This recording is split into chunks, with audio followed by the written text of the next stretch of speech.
Allez, ajoutez au panier. Oh, mince, vous êtes là. Je n'étais pas du tout en train d'acheter des livres. Pas du tout. Mais vous allez voir, avec les sorties littéraires, il y a de quoi sortir la carte bleue.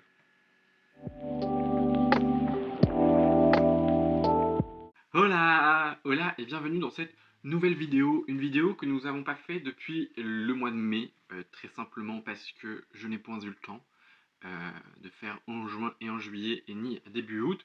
Parce que en réalité, début août, il n'y avait pas vraiment des sorties qui m'intéressaient.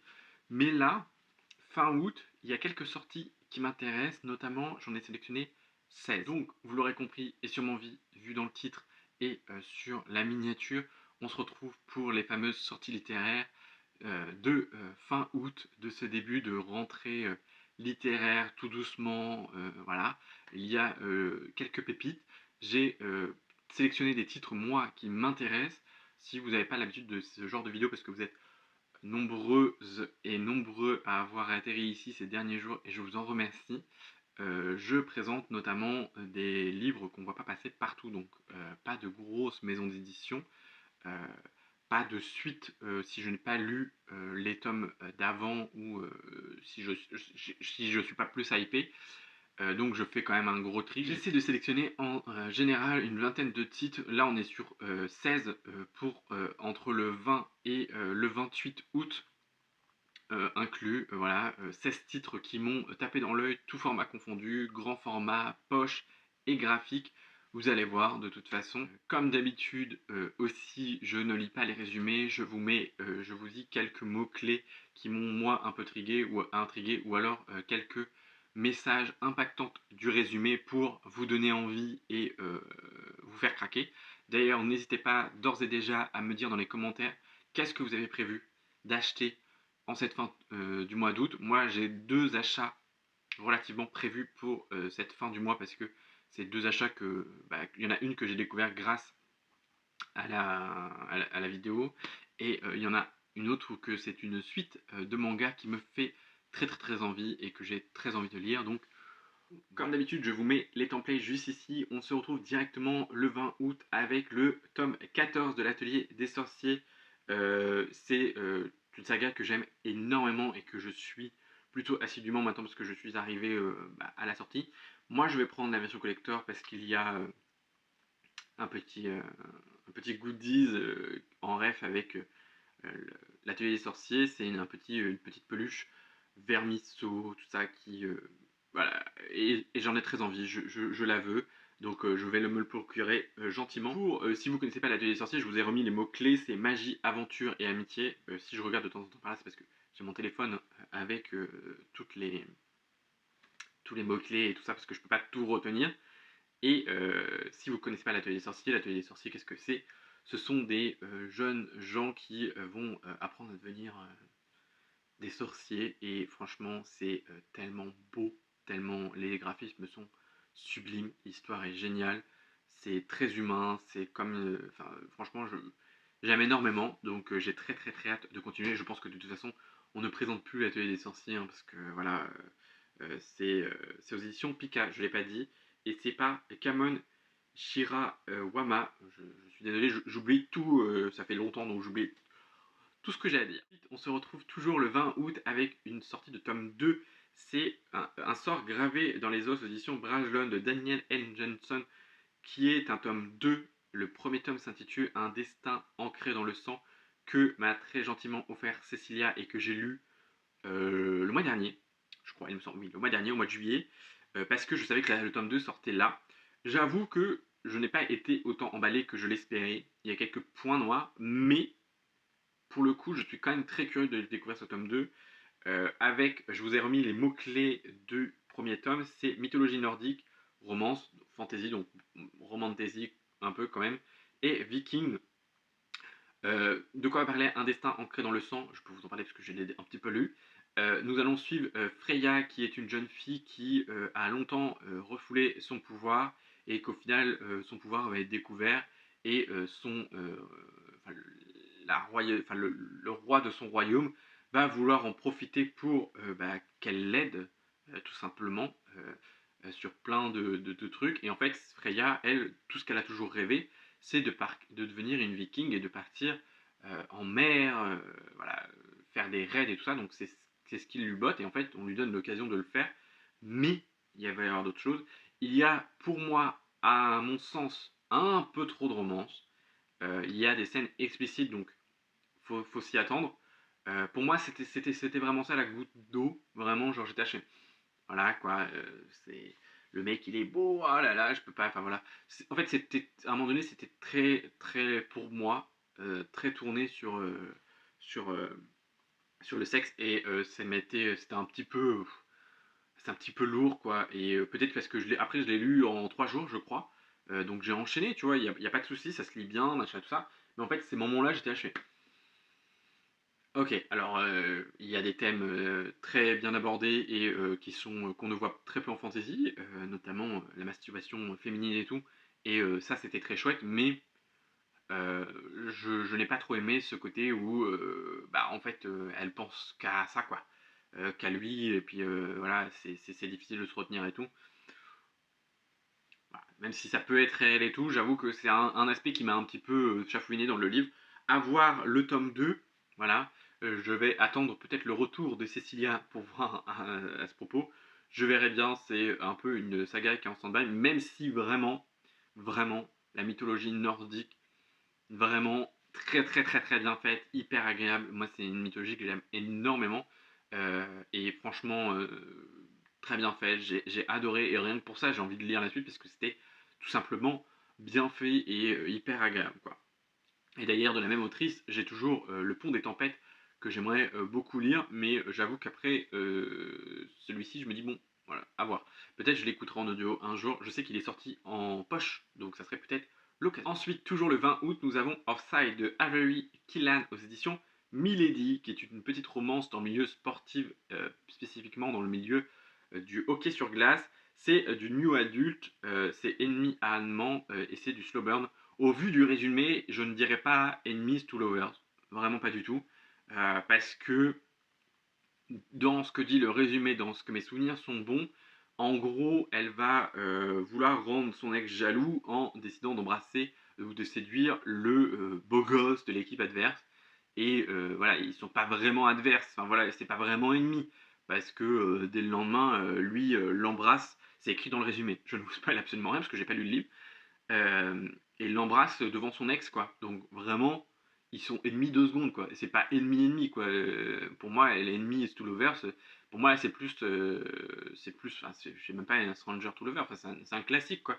Pour moi, par contre, le truc, c'est que c'est un fake dating. Et moi, j'aime bien dans les fake dating. Je sais pas pourquoi. Parce que c'est débile. Parce qu'on sait direct que ça va matcher à un moment donné, voilà. Mais j'aime beaucoup ça, tu vois. Je sais pas, je me dis dans la vraie vie, s'il fallait que je fasse un fake dating avec quelqu'un, bon, évidemment, j'aimerais que ça se finisse comme dans les romances, quoi. Parce que si ça se finit pas pareil, bah, c'est un peu nul, quoi.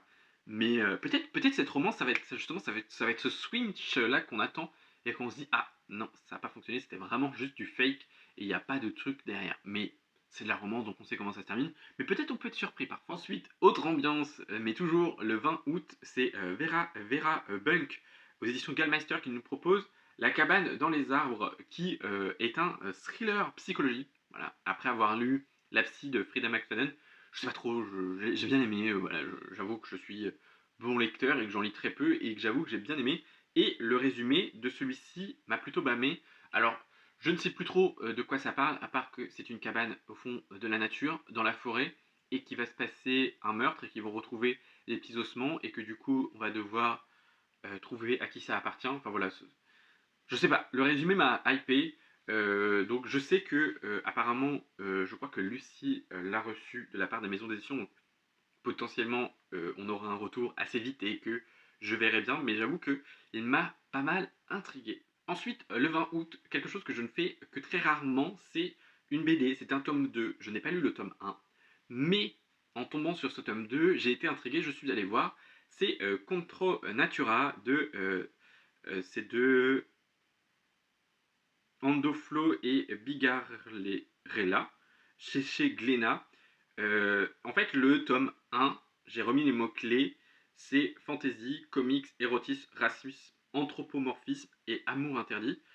En gros, du gros, nous avons des espèces qui évoluent et en fait il y a tout un système et tout ça, et ça avait l'air assez intéressant, et j'ai vu les graphismes. Les graphismes m'ont plutôt plu. Après, c'est du comics, donc faut aimer le style, mais j'avoue que j'ai été intrigué, donc j'ai mis le tome 1 dans ma wishlist. Voilà, je vais pas vous mentir, le tome 1 dans ma wishlist parce qu'il m'a suffisamment intrigué. Donc voilà, je le place ici. Si vous avez un avis, si vous l'avez déjà vu passer ou même lu, n'hésitez pas à m'en faire un retour parce que je suis très curieux. Nous restons au 20 août chez Albin Michel Stories avec Elmel Nathan, la saison de la vertu. C'est apparemment une dystopie féministe entre La Servante écarlate et les Chroniques de Bridgerton. Donc, voilà, La Servante écarlate, j'ai essayé en audio, je suis pas hyper accroché, mais je sais que c'est apparemment quelque chose d'une œuvre qui est quand même plutôt pas mal publicitée, et il y a une série notamment, et que je m'étais dit que la série, je la ferais bien. Et j'ai adoré les Chroniques de Bridgerton, donc clairement, ça peut me plaire. Apparemment, c'est du young adult, donc plutôt, plutôt, on va dire, soft et abordable. Donc voilà, je suis intrigué, j'avoue que je ne l'avais pas vu passer sur les réseaux sociaux, ou très peu, donc voilà, j'avoue qu'il y a pas mal de titres chez Albin Michel Stories qui m'intriguent et qui me donnent envie, donc à voir, il faudrait que je m'y penche un jour, parce que je crois que je ne l'ai pas encore fait. La dernière sortie du 20 août que j'ai repérée, c'est pour moi une très très très très très très bonne initiative. C'est un intégral de Elle et le feu et Elle et la cendre de Alice Doublier aux éditions Le Livre de Poche. Il a été en fait remis en intégrale en grand format, c'est 2 tomes. Là, on est sur un format poche intégral de 480 pages à seulement 10 euros. Alors, je suppute que c'est écrit petit parce que le tome 1 fait quasi 480 pages et le tome 2 fait 370. Donc, je sais pas trop, à voir. Mais j'avoue que ce titre m'intriguait parce que je sais que les copines l'ont lu et ont beaucoup aimé. C'est une autrice francophone avec pour mots-clés fantasy, royaume et magie. Voilà, je pense que pareil, vu que c'est un format poche, beaucoup de gens connaissent. Et j'avoue qu'il m'avait plutôt intrigué à sa sortie, mais que bah, je me suis pas plus penché dessus. Mais là, en format poche, en intégrale en plus, nous passons enfin au 21 août avec une sortie d'une grosse maison d'édition, Lumen, mais qui m'a plutôt intrigué. C'est Tenir une auberge magique, guide de survie pour sorcières. C'est de Sangu Mandana, c'est l'autrice de la Société très secrète des sorcières extraordinaires qui m'avait très très très intrigué l'année dernière. Nous avons pour mots-clés romance slow burn, sorcière et cozy fantasy. Et j'avoue que c'est ce petit cozy fantasy qui m'intrigue et qui me donne envie. Donc voilà, je l'ai vu passer rapidement, donc ça fait peut-être partie des sorties qu'on voit passer un peu partout. Mais j'avoue que, en plus, cette couverture fait un petit peu, vous voyez, fin d'été, summer vibe, mais un petit peu automne vibe. Donc j'aime beaucoup. Et j'avoue que j'ai entendu beaucoup, beaucoup, beaucoup de bons retours de la sorcière très secrète des sorcières extraordinaires, la société très secrète des sorcières extraordinaires. Et du coup, j'avoue que je suis curieux de découvrir l'autrice. Le 21 août, chez Gulfstream Éditeur, nous avons l'Odyssée des Transchevants. C'est par Noémie Desprats. C'est un tome 1 et c'est une autrice francophone. Il n'y avait pas vraiment de mots-clés, mais il y avait ces 3 phrases qui m'ont fortement intrigué. C'est un roman plein de poésie autour de la relation frère et sœur, un regard juste sur le handicap et la résilience, une quête trépidante dans un monde féerique où s'enchaînent les péripéties. Voilà. C'est plutôt un jeunesse. Cette couverture est très très très jolie, notamment les dessins là dans le bas, l'espèce de requin, baleine, je sais pas trop quoi. Mais franchement, c'est très très très joli, j'aime énormément. Une autre couverture que j'aime énormément, mais vu la maison d'édition, ce n'est absolument pas étonnant, c'est les éditions La Talente. Et que désirez-vous ce soir de Prémé Mohamed, qui est apparemment une très très très bonne autrice. Et j'avoue que je suis très curieux, que j'aime énormément cette couverture, et que je suis très curieux de découvrir cette autrice. C'est de la dystopie science-fiction, et c'est une nouvelle d'une 80, je crois que c'est 80-90 pages, je ne sais plus, je ne sais plus exactement. Et elle a reçu le prix Nebula, si ça peut vous conforter et vous inciter à acheter. Et j'avoue que cette couverture est vraiment, vraiment, vraiment magnifique et donne très envie. Ensuite, nous passons au 22 août avec l'achat que j'ai prévu de faire parce qu'il me tente énormément. C'est de thé King Feature. C'est guide pratique pour boulangère magique chez Seuil Jeunesse. C'est apparemment un young adulte, alors que c'est édité chez Jeunesse, mais à voir. C'est de la fantasy mystère, cozy mystery. L'autrice, c'est l'autrice de Nettle and Bone que j'ai énormément aimé, qui a été beaucoup plus adulte, donc à voir. Mais là, on parle de magie avec une petite magicienne, une petite sorcière qui fait de la pâtisserie. Donc, ça a l'air tout mignon. Et puis l'autrice, voilà, j'ai très très très hâte. J'ai eu un gros coup de cœur pour sa plume dans Nettle and Bone, donc j'ai très très hâte de la découvrir dans d'autres choses. Et j'avoue que là, un petit jeunesse qui est, je pense, parfait pour débuter septembre-octobre tranquillement. Nous passons au 27 août avec un format poche de La chasseuse et l'alchimiste de Alison Saft aux éditions Big Bang. Moi, j'avoue que j'étais très intrigué, malgré les retours mitigés de certains, par cette sortie. La chasseuse et l'alchimiste, c'est une romance, mais je pense que c'est pas. Les gens attendaient vraiment la romance, les reproches qui avaient été faits à Oli, c'était que les gens attendaient la chasse et en fait, la chasse, en fait, c'est pas ça. En fait, la chasse arrive vraiment à la toute fin. Et je pense que c'est ça qui a pas mal déçu.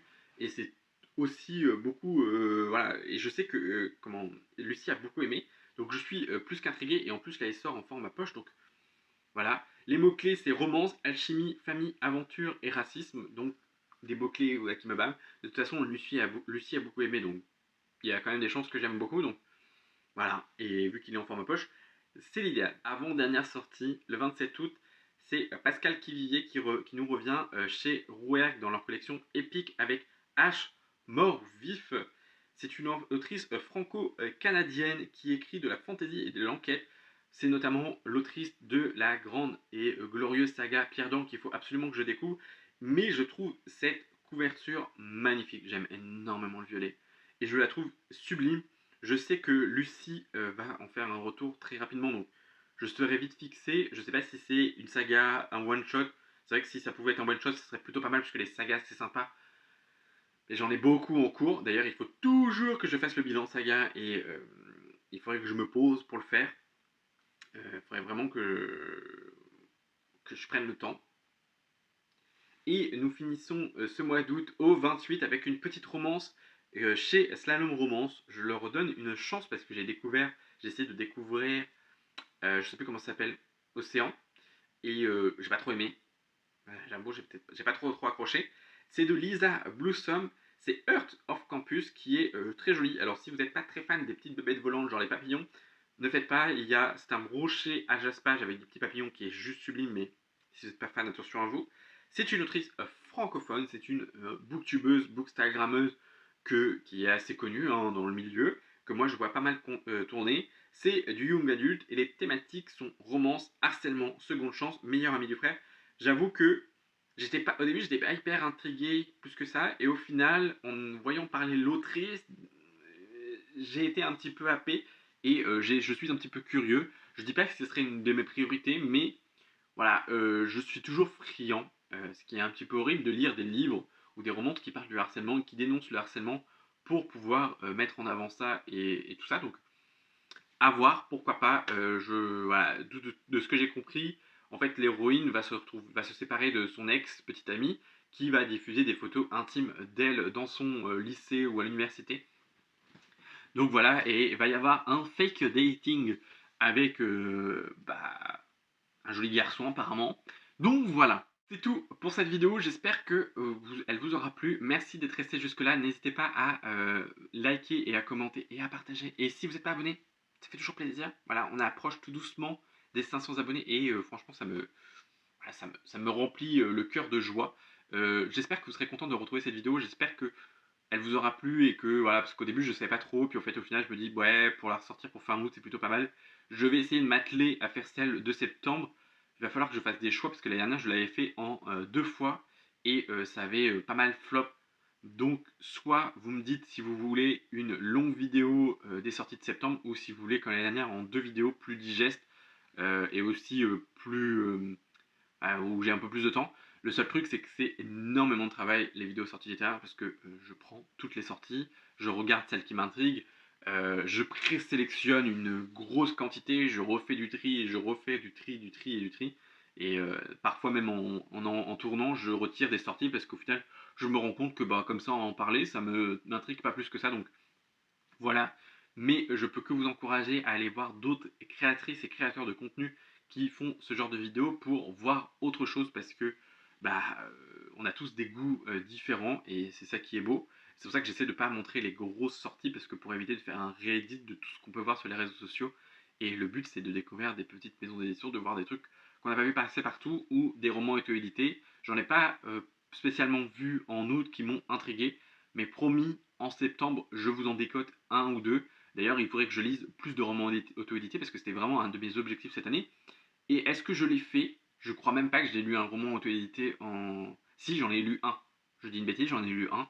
Mais j'aimerais en lire beaucoup plus parce que voilà... non, j'en ai même lu deux, je crois. Oui, j'en ai lu deux. Mais parce que voilà, pour moi, c'est important de soutenir aussi ces auteurs et ces autrices qui se démènent pour sortir leurs livres et qui font tout de A à Z. Donc voilà. D'ailleurs, si vous avez des romans auto-édités en romance, en fantasy, en science-fiction que vous pouvez me recommander, n'hésitez pas, les commentaires sont faits pour ça. Sur ce, moi je vous dis à très bientôt dans une nouvelle vidéo. Prenez soin de vous, c'est important. Bye!